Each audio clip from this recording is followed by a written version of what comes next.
Baik, sebelum kita lanjutkan, saya ingin kembali menghadirkan cuplikan pernyataan masing-masing cawapres yang akan berlaga di 2024. Kita simak dulu bersama berikut ini.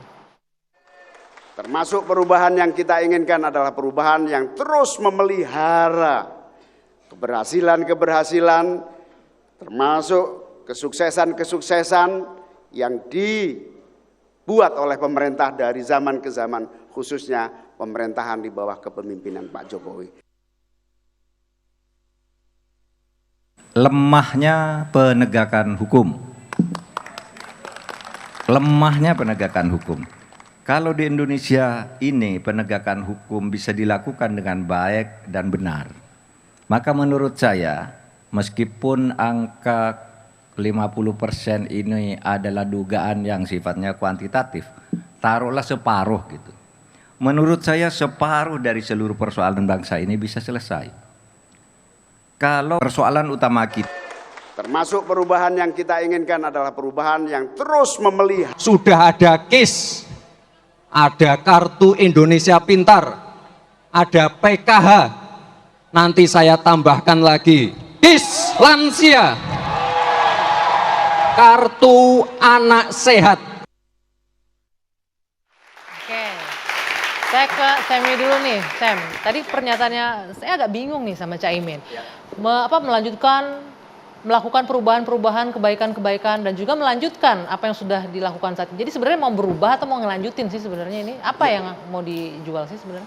Kan nggak semuanya harus diubah. Jadi gini Mbak, prinsipnya adalah ini kan ada continuous improvement. Apa yang sudah baik ya dipertahankan dan diperbaiki kembali untuk bisa lebih baik lagi. Apa yang belum baik ya diubah untuk bisa lebih baik lagi. Karena perubahan itu kan pasti, selalu ada perubahan di setiap sesi kehidupan maupun bangsa dan negara. Ya. Nah ini yang memang akan dilakukan ke depan oleh Anies dan Caimin. Tapi menarik tadi saya mau izin menanggapi Bang Fahri Hamzah, Mbak. Jadi Bang Fahri seperti ada perang di luar, ini rekonsiliasi, seolah-olah bangsa kita sedang perang besar. Kenapa kok kita malah menjual ketakutan gitu loh? Padahal nggak ada hal itu. Kenapa sok-sok menjadi alasan bahwa ini ada perang dan ini harus ada rekonsiliasi? Yang ada malah bukan rekonsiliasi, malah menciptakan perang baru terhadap kubu yang lainnya. Jadi jangan kita menjual ketakutan untuk kepentingan diri sendiri. Itu yang pertama. Yang kedua, Yang kedua tentang anak muda. Bicara anak muda, teman-teman di sini kita lihat sendiri siapa yang calon yang paling mempercayai anak muda. Hanya Amin yang mempercayakan panggung ini untuk anak muda, diberikan kepercayaannya untuk bisa menyampaikan aspirasi anak muda itu sendiri gitu. Dan mengapa kita harus memilih Amin? Itu yang pertama. Yang kedua, teman-teman. Tadi disampaikan juga bahwa ya anak presiden, saya belum izin bicaranya anak presiden, Mbak. Karena memang kan Mas Wapres itu kan anaknya presiden. Anak presiden ini memang Cawapres, Mas Cawapres. Iya, Mas anaknya presiden. Ya. Boleh dong? Bener nggak? Mas anaknya presiden boleh dong? Bener nggak? Ya, bener kan? Iya bener. Ya. Mas anaknya presiden. Bang. Nah, Mas anaknya presiden ini didilai katanya mewakili generasinya, mewakili anak muda. Kita itu muda bukan suatu hal yang bisa dijual-jual seperti itu. Kita juga harus punya kompetensi. Kalau sekedar muda, giring Niji aja jadi wakil presiden di situ. Dia juga muda toh. Tunggu. Maksudnya ini Gibran tidak punya kompetensi menurut Anda? Secara pengalaman 2 tahun jadi wali kota, Mbak. Apakah itu cukup? Apakah itu bisa dijual untuk bisa memimpin jutaan rakyat Indonesia? Dan yang ketiga, saya mau sampaikan lagi.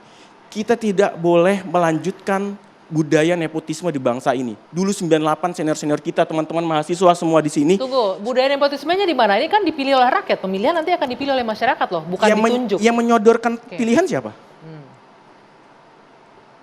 Jadi 98 senior-senior kita berdarah-darah menggulung nepotisme di republik ini. Tapi hari ini kita tunjukkan lagi hal itu diulang kembali. Apakah kita tinggal diam teman-teman? Enggak boleh. Kita harus lakukan perubahan. Perubahannya dilakukan melalui pilihan 14 Februari kita pilih untuk melakukan perubahan itu sendiri. Setiap orang yang melakukan berdarah-darah untuk melakukan kemajuan, ini kok maju pakai hubungan darah, kan nggak baik seperti ini gitu. Oke, Bung Fahri boleh ditanggapi dulu ini. Yang pertama rekonsiliasi, jangan menjual ketakutan. Yang kedua tahun 2018 kami bertemu dengan Pak Jokowi menyampaikan gagasan baru tentang politik itu sebelum kami membuat Partai Gelora. Lalu kami mengatakan di situ ya setelah itu tahun 2019 kami ketemu lagi setelah Pilpres selesai dan mengatakan, Pak, di depan akan ada krisis besar. Waktu itu belum ada cerita, tapi kita punya feeling, kebetulan ketua umum saya Pak Anies Mata adalah seorang ahli geopolitik ya. Dia bilang enggak, pergerakan dunia seperti ini sedang begini-begini dan kita ceritakan bahwa akan ada perang di Eropa dan akhirnya justru COVID yang datang duluan ya. Yang sebagian orang mengatakan perang biologis. Ya. Kalau kita tidak percaya bahwa COVID itu betul-betul mengancam kehidupan kita di dalam negeri, ya berarti kita nggak ngikutin prosesnya. Dan apa yang terjadi, 2019 kami menyarankan adanya rekonsiliasi, alhamdulillah itu menyelamatkan bangsa kita. Bayangkan kalau pada waktu itu pemimpin terlalu banyak berdebat dan bersengketa, tentu kita tidak akan cepat menyelamatkan nyawa manusia yang begitu banyak. Setelah itu muncullah perang Rusia-Ukraina, yang ditakutkan memotong jalur distribusi pangan ke seluruh dunia karena dua negara itu adalah produsen khususnya gandum gitu dan juga mereka memproduksi energi yang banyak karena itu negara memproduksi minyak dan gas. Nah sekarang ini ada perang lagi di Palestina dan Israel. Ya. Itu daerah-daerah minyak, daerah gas.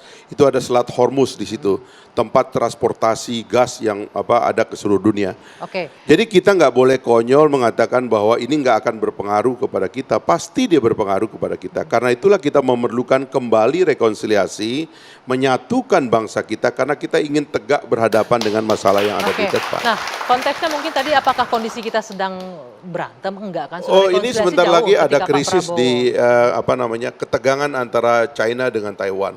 Kita tahu itu Taiwan tuh karena larinya Kuomintang ke situ dulu, jadi dia dianggap sebagai proksinya Barat. Kalau ketegangan Barat ini, seperti yang terjadi juga di Rusia Ukraina, di Israel Palestina, kalau tegang ini di Taiwan sini, itu bisa cepat sekali turun ke kita. Jadi efek-efek geopolitik itu harus kita sadari. Jangan lupa kita ini bahkan merdeka dulu karena ada peristiwa geopolitik perang Pasifik. Ketika bom atom dijatuhkan oleh sekutu Hiroshima Nagasaki, itulah yang menyebabkan kita mudah memproklamirkan diri karena musuh lagi lemah. Itu adalah peristiwa yang tidak bisa kita lupakan. Oke, Bung Fahri, satu lagi boleh ditanggapi masalah kompetensi. Gibran baru sebentar jadi wali kota. Saya kira anak muda tidak boleh meragukan diri. Ya, anak-anak muda seperti Gibran itu yang memulai karirnya sebagai pengusaha lokal dan menjadi ketua asosiasi, bahkan dia punya usaha catering dan sebagainya pada saat orang tuanya menjadi wali kota, dan itu pilihan kan. Setelah itu dia memilih masuk ke jalur politik dan dia tunjukkan dia bisa memimpin kotanya. Saya kira generasi muda sekarang ini menyimpan tenaga sejarah yang kuat sekali, yang meledak, yang akan membawa kemajuan bangsa Indonesia ini ke depan. Kita nggak boleh ragukan itu. Tidak boleh ragukan anak muda katanya gitu. Oke, sekarang Bung Ciko menanggapi. Tadi Pak Mahfud dengan jelas kita akan perbaiki penegakan hukum di negeri ini. Tadi Bung Effendi juga udah singgung loh. Kan sekarang Menko Polhukamnya Pak Mahfud. Artinya Pak Mahfud juga mengakui dong bahwa penegakan hukum di bawah kepemimpinannya di Menko Polhukam nggak bagus saat ini. Tapi gini ya, kita semua tahu coordinating minister. Jadi dia bukan minister yang membawahi satu departemen, ya kan? Dia ada institusi-institusi lain di bawahnya, dia mengkoordinasikan itu, termasuk kepolisian. Dia bukan Kapolri, ya, dia bukan Panglima TNI. Betul, artinya diakui bahwa di bawah sekarang ini penegakan hukum nggak bagus. Kita jujur aja kalau kita baca koran, apa yang terjadi di kepolisian, ya kan? Banyak sekali kasus, jenderal-jenderal berbuat hal-hal yang di luar nalar kita, ya kan? Kejadian-kejadian itu sering terjadi. Setiap harinya selalu ada kasus. Di kejaksaan misalnya, ya kan, ada kasus korupsi, sogok menyogok dan lain-lain. Ini semua hanya bisa diselesaikan oleh puncak dari kepemimpinan itu. Jadi sebagai Menko ya kan? Polhukam dia tidak bisa menyelesaikan dia bisa itu ya? Case per case, seperti yang dibilang oleh Bung Effendi tadi. Nah, tapi kita harus lihat keberpihakan dia kepada orang kecil, masyarakat yang terpinggirkan. Itu terbukti dari perilaku dia ketika membantu kasus-kasus yang sebenarnya ece-ece lah dianggap kalau itu. Ya, ada Ibu Nur Hayati sebagai orang yang whistleblower.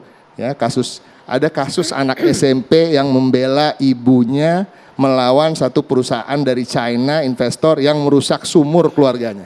Itu dia bela. Jadi hal-hal yang tapi kan dia tidak bisa membela 100 kasus kalau dia bukan. Nah, tapi tadi saya menarik yang dikatakan Bung Effendi bahwa dan Bung Fahri, posisi wakil presiden itu posisi yang dianggap tidak berfungsi kalau tidak difungsikan oleh presiden. Ya. Nah, tapi seorang Mahfud MD itu akan mubazir bila presiden yang menjadi presidennya dia tidak memfungsikan dia. Dengan pengalaman yang segitu banyak di bidang hukum, ya kan, nggak bisa terelakkan lagi, presiden akan membutuhkan masukan dari dia. Nah, kedekatan Pak Mahfud sebagai wakil presiden nantinya saya yakin akan seperti kedekatan Mensesnek, Mensekap dengan presiden. Dan ya, the vice presidency itu a heartbeat away from the president, ya kan? Baik. Nah, ini juga menarik nih. Saya ingin juga melibatkan anak-anak muda, teman-teman kita, Bang Effendi. Tapi nanti kita harus jeda dulu sejenak. Dua sisi akan kembali usai jeda. Sesaat lagi.